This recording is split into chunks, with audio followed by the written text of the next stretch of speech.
You remove the belly pan, then all the bolts to the transmission in this mount here. Before you remove the transmission and you get to your last bolt, make sure, as you see this moves very easily, you support your engine with a jack. I'm going to put one right here before you drop that out. On the top of the engine, once you remove the battery cover, the battery holder, and the air cleaner, which the air cleaner has one Allen bolt, and then those other two little rubberized things, so you just pull on it and kind of wiggle it around and it just comes right out. As you can see from under the car, you need to remove all the bolts to the drive axle. There are some bolts, including this one right here, that hold the transmission in from the engine side. And from what I read, I haven't got to it yet, but one of the bolts is behind the starter. When you take the starter out, there's supposed to be a bolt underneath there. So we'll find that one.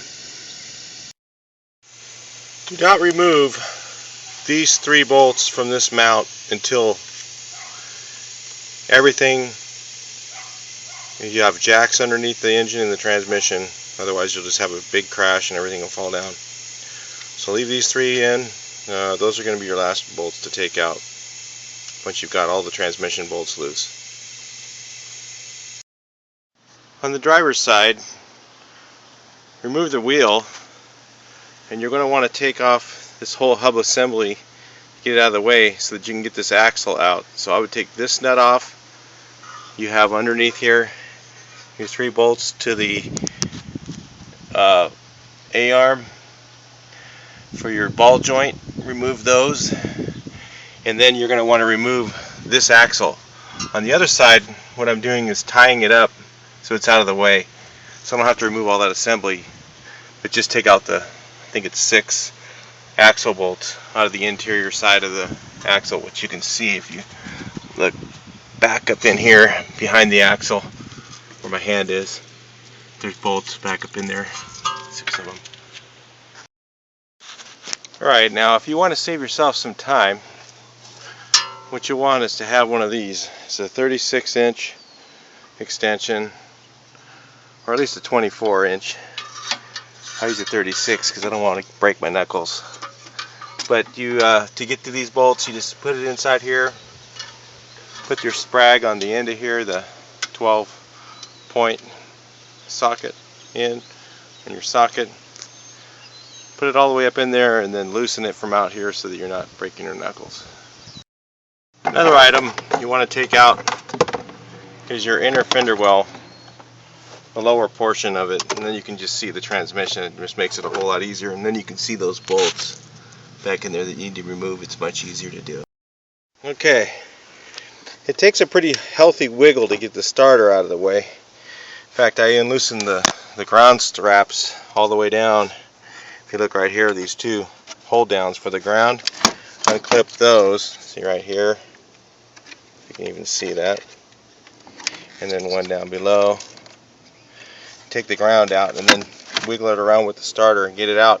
Once you get the starter out, then if you look right here, there's a hole.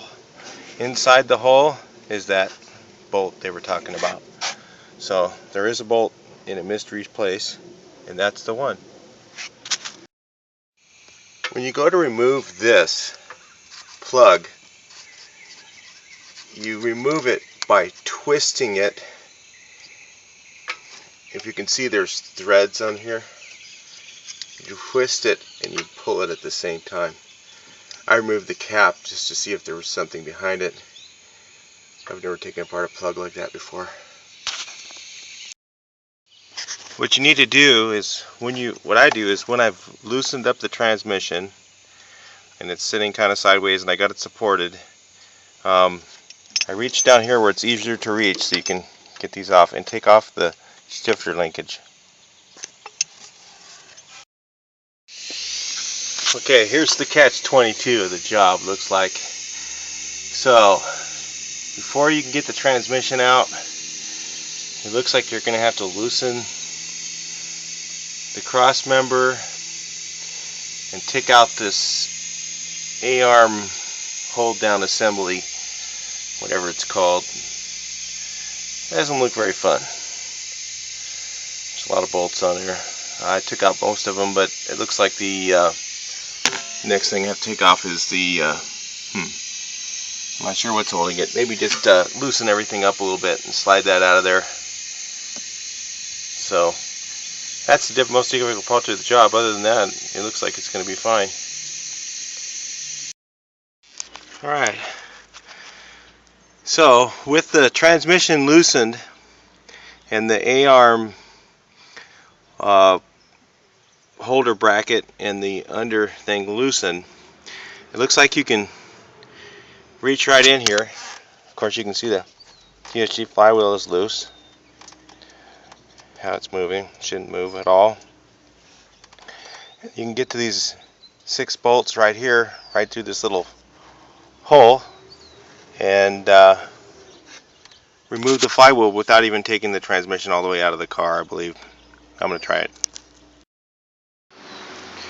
So what I purchased is this Luke Innovations flywheel off of eBay. Well, this guy up in Washington who has these, I heard they're upgraded.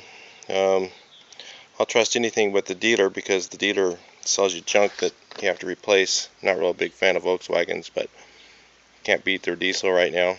Until the GM Cruise comes out with their new diesel, this is pretty much what I'm going to own. Well, after a pretty major wrestling match, the transmission is pretty heavy. To the rear of it is heavier than the front. It looks like it's going to be a real nightmare to get back in there, but I would suggest putting the rear in first and then getting that shaft, this thing here, the axle shaft, if you can see it in the video, in above the crankcase, and then you should be okay. But it's not bad, really. I've done over 100 transmission removals, and this is probably about between a 3 and 4 out of 10 as far as difficulty. So surprising, since you look at the underneath the hood and there's so much stuff in the way. This seems like it'll go back together okay. It doesn't look very easy to get the transmission back in, but I just decided to remove it because I can get my gun on my, see the gun down there, use that to remove the bolts, because they're very tight and it's really hard to do without air power. Well, thanks for watching. Well, one thing I found here is that the new flywheel does have some movement. The old one does too, but there's a lot more movement if you turn it a little harder.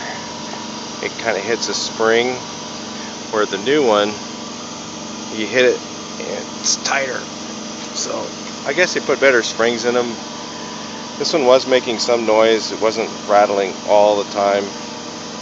I guess what happens when they go really bad is this spring holder here. It looks like it's a thinner metal than the new one. Goes out, breaks, and then causes all kinds of problems, and it can go through the case or something, somebody told me. Anyway, not too hard.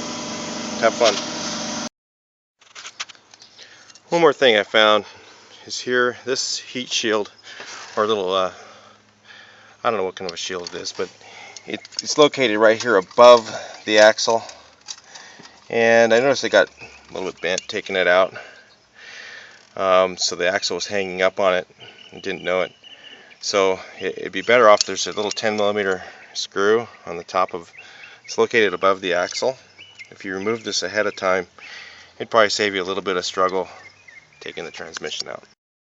This is kind of tough because I have my phone here, that's what I'm using to record all this. When you reassemble, They have their own Loctite on here, but it's dry, so I don't really trust it. And what I use is, I like this brand Versachem, or you can use Permatex Ultra Black, but just put a little bit of on every bolt, not just on the flywheel bolts, but on all the bolts. Just put a little bit of this on the threads, and what it does is it acts as an anti-seize and a thread locker at the same time, and all it is basically silicone. But I use the Ultra brands because they're tougher than the regular silicones. I get this one at O'Reilly Auto Parts. It's called Versachem, and I've used it for all kinds of things, and it's actually stronger than rubber. But it acts as a thread locker, and that way when you go to put it together, it's diesel, it vibrates, and stuff won't fall apart on you. I use it on every diesel car or truck that I have.